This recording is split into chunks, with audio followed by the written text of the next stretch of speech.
and Caesar's spirit, ranging for revenge with Ate by his side, come hot from hell, shall in these confines with a monarch's voice cry, Havoc!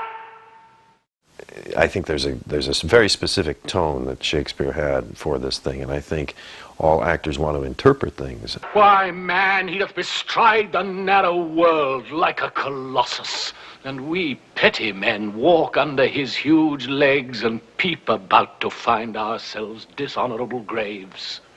Men at some time are masters of their fates. I think he really had it down, a great judge of human nature, and that's why he's been around for so long. He reads much. He is a great observer, and he looks quite through the deeds of men. He's a better poet than we will ever be actors. And the language that he gives us as actors, the things that we get to say, are so delicious and so wonderful. And this man is now become a god. And Cassius is a wretched creature, and must bend his body if Caesar carelessly but nod on him.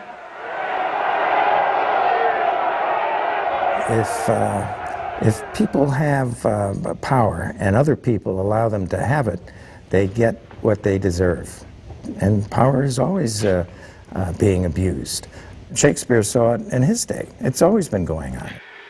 Et tu, Brute, then fall, Caesar. I think you see these passages of Shakespeare almost become etched in your mind because of the beauty, the cadence, the rhythm. I mean, it's really like poetry.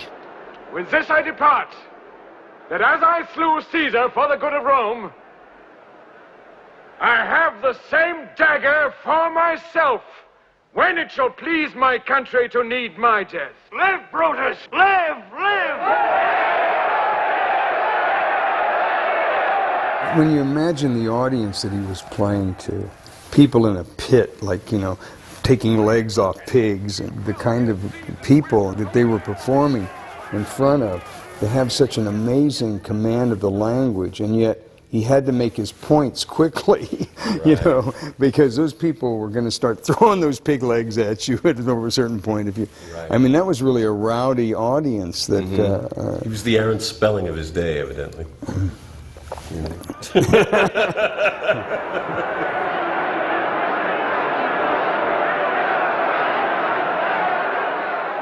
Brando's interpretation of the famous funereal speech is fascinating because his interpretation of it is he's really speaking to the Roman citizens. Friends, Romans, countrymen, lend me your ears! So instead of a great oration with the bombast that you've seen many actors perform, that friends, Romans, countrymen, in this great sort of over-the-top rendition, he actually talks to the Romans. If you remember that scene, one of the most famous scenes in, I think, probably cinematic history. I speak not to disprove what Brutus spoke, but here I am to speak what I do know. You only love him once, not without cause. What cause withholds you then to mourn for him? Oh, judgment, thou art led to brutish beasts, and men have lost their reason. There's a timeless quality to Marlon's work. He came with a kind of visceral power and an emotional commitment that is very rarely seen when playing Shakespeare. Judge, O ye gods, how dearly Caesar loved him. This was the most unkindest cut of all. Obviously, this fellow had a tremendous grasp on getting inside the human psyche. I was 13 years old. I was working in Shakespeare in San Diego at in Balboa Park at the Old Globe Theater. I saw in 1 week 2 performances. One was Montgomery Clifton placing his son, and the other was Marlon in Viva Zapata. And those 2 performances changed my whole way of thinking about acting. It took the act out of acting.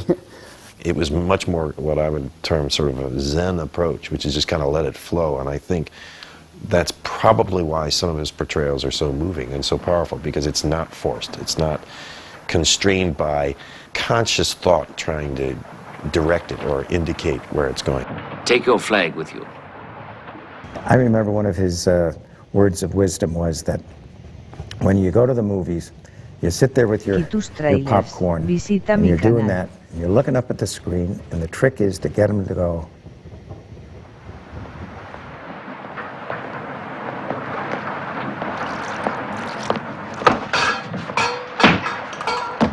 You bloody bastard! You'll not put your foot on me again. There's a timeless quality to Marlon's work. There's a timeless quality to Don Vito Corleone. There's a timeless quality to Paul from Last Tango in Paris. There's a nakedness. There's a willingness to just be completely naked and available. The guy was a terrific talent.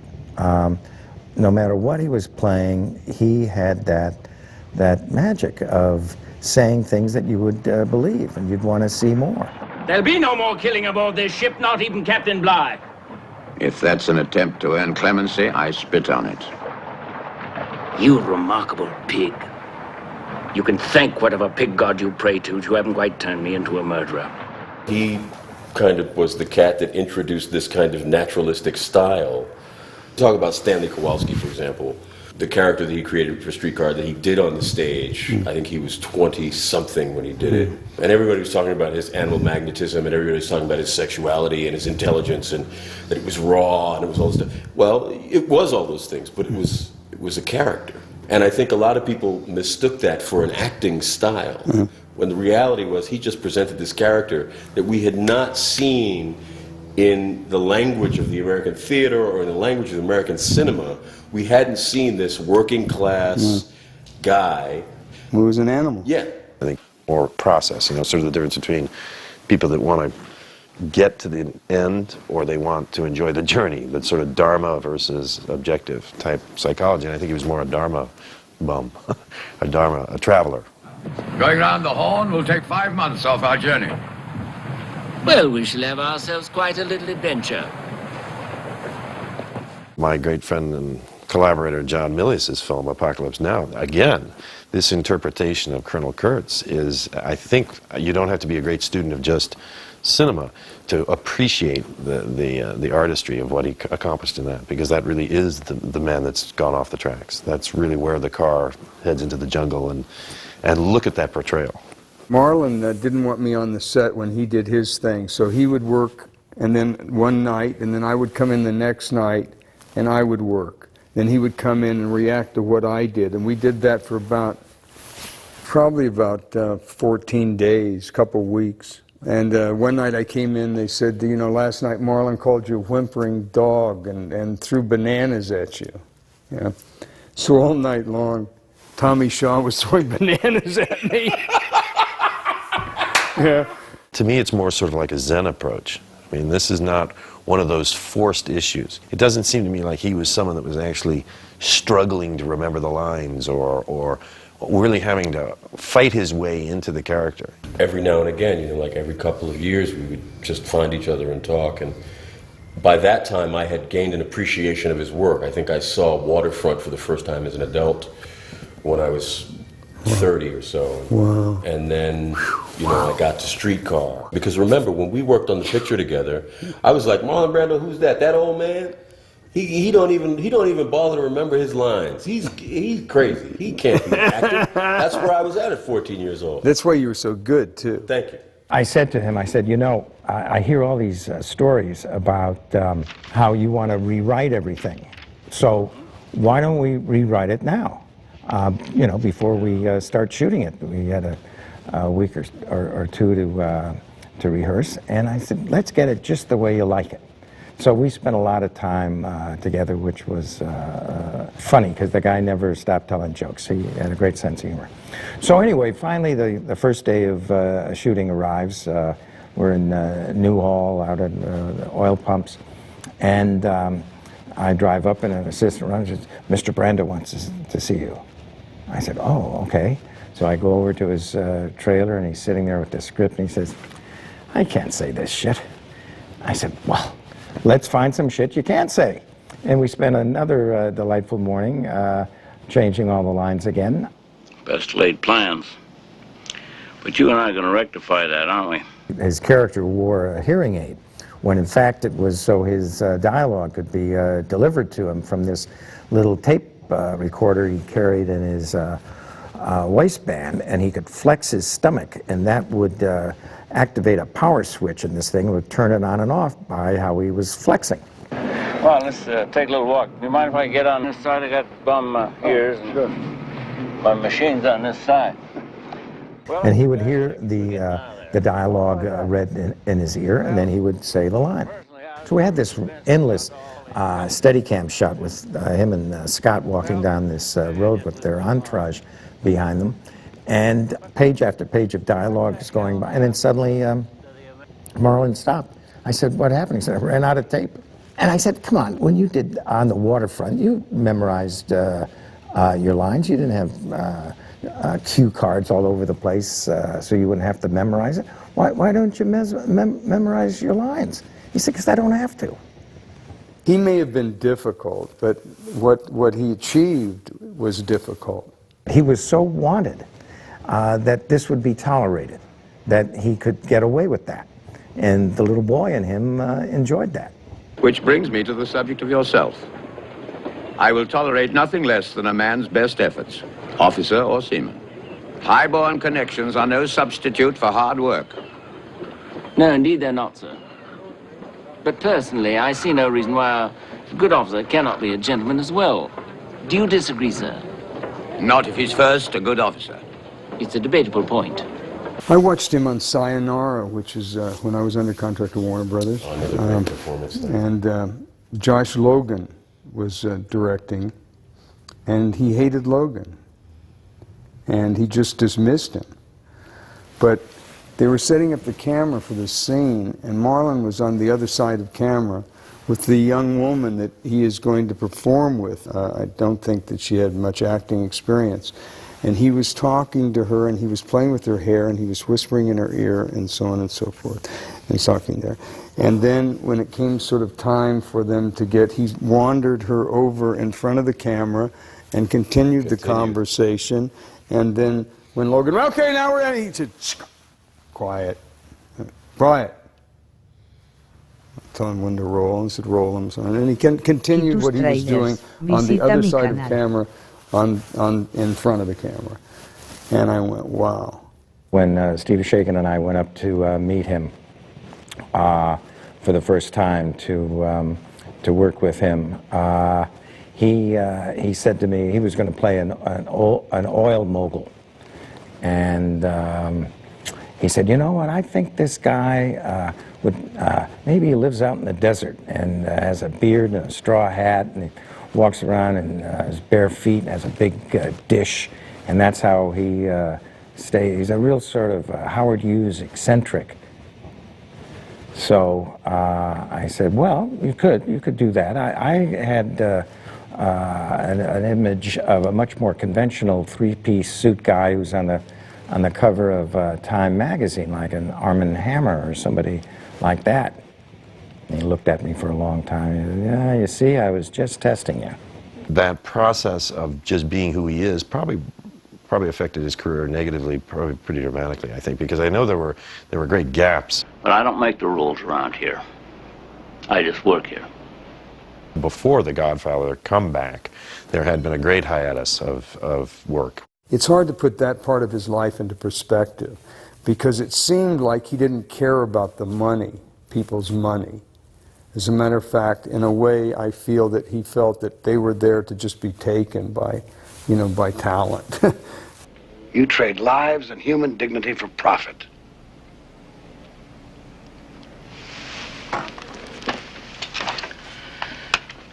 Money, not morality, is the principal commerce of civilized nations. Thomas Jefferson, 200 years ago. I remember one of his conditions of employment was that he would be paid each day, sort of COD, and would be cash. And a guy would show up from MGM with an attaché case with cash, and that would cover the day's work.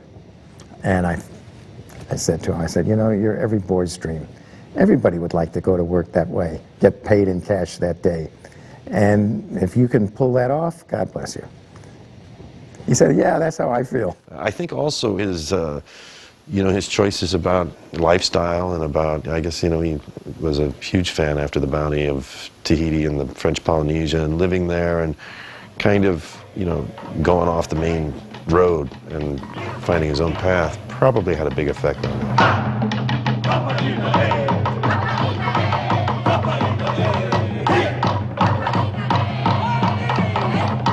Big bongo player. Half his bedroom was occupied with bongos and conga drums, and he played pretty well too. He was so sensitive and so acutely aware of the world in which he lived and the things that were happening in the world and the things that were wrong with the world really affected him, I think. He was a big ham radio operator because he could talk to people around the world and nobody would know it's him. I think that often fame and celebrity takes a toll on somebody and they don't want it to get in the way of people dealing with them. Some love it and put on airs. He was the opposite of that and was constantly hoping that somebody would be dealing with him as another person rather than an icon, if you will. Human beings, my friend, are a very complex paradox and very, very dangerous. They don't want to be leaders, they want to be followers. I mean, they can't wait to find some nut who they think is just wonderful to tell them what to do.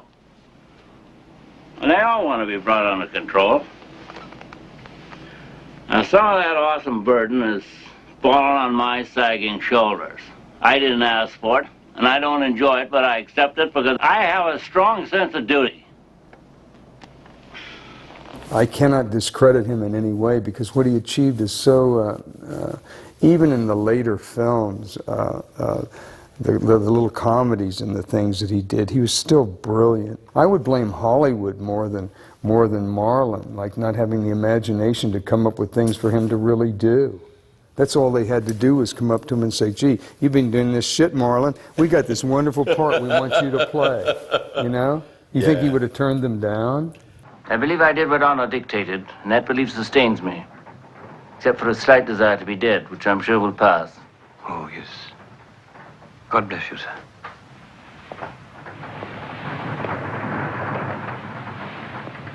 He was really a compassionate human being. And he was very much, you know, of an artistic kind of temperament. So if you think about Streetcar, Wild One, Waterfront, Julius Caesar, and then on the other side, and then you go Godfather, Last Tango in Paris, and The Freshman. If it was just that, if it was just those seven, that he's achieved greatness, absolutely. These particular films are no longer just entertainment. They actually are part of the psyche of an entire culture, a Western culture. He was the greatest actor in films in the 20th century. There was no one that could come close to him, really. His life was gentle, and the elements so mixed in him that nature might stand up and say to all the world, this was a man.